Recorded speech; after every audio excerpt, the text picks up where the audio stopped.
Hi guys, Tom Shue here, and today I want to show you guys how to create a rounded corner for your pictures inside Photoshop. I always start with my images in Lightroom, and Photoshop is one of those programs that you hand off your files to work on.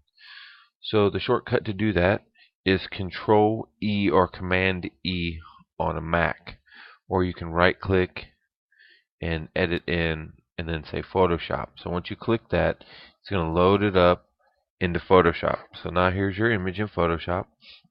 When it comes into the file, when the file shows up in Photoshop, it's going to be a locked layer. It's going to have a little locked symbol like this. To get rid of that, you just double click it, okay?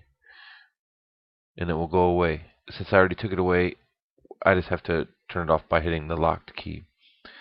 So in order to do that, some people say you come in and use one of these tools and create a mask. Well, there's a better way. If you come down here to this symbol, there's a rectangle tool, and you can right click it or just hold down your left mouse button and pull up the rounded rectangle tool. Okay, now there's some options up here. If you want to have a black border around it, you can choose a stroke by clicking a color and determine the radius. In this case, we're not going to have that black line, so we're going to choose no stroke, and then we're going to choose the fill color as white. And we do that by clicking here and selecting a color. There's white. And you need to come over here and determine by playing with your file, depending on your file size, how rounded you want the corner to be. With this particular image, I'm going to use 100 pixels. Okay. So what we're going to do is we're going to come over here with this rectangle tool selected, and we're just going to draw out a rectangle. And do you see how the corners are radiused? Okay, so there we go. That looks good. Now the reason why we had to unlock this particular layer is we have to be able to move it. We need to move it on top of our rounded rectangle. Now we're going to create something called a clipping mask. This clipping mask is created by holding down the Control key, or that's the Command key on the Mac. Let me rephrase. It's the Alt key or the Option key on the Mac, and it will give you this little symbol when you hover in between the two.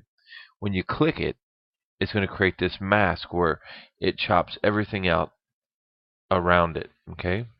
Now if you want to move it, you can come back in here with your move tool and you can move it around to reposition your mask when you're selected on that rectangle, that rounded edge rectangle. Okay.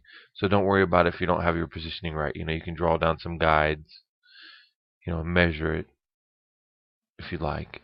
But we're just going to eye it for now. So we're going to get this thing roughly where we want it to be. And then now with this layer selected below, we want to create a layer below here. So in order to do that, if you hold down the Control key, and that's the Command key on the Mac, and you click on the new layer icon, it will make a layer underneath. Okay, so now we have our new layer, and we want to fill this in with, say, maybe like some kind of paper background. Okay, now you can just fill it in with white if you want. However, if you come over to Edit and click on Fill, okay, and you choose Pattern, okay, Pattern, and then you come down here to Custom Pattern, you click this dialog, you come over here to this little gear looking option, and you can say Color Paper, for example.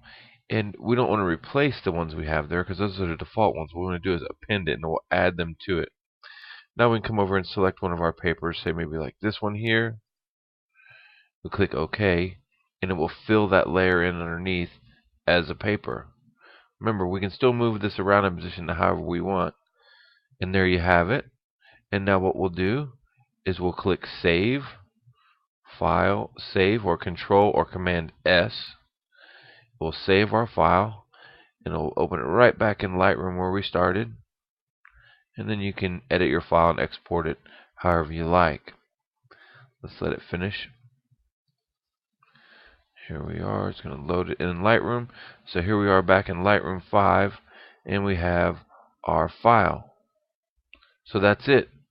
Well, thank you all for taking time to visit today, and until next time, we'll see you soon.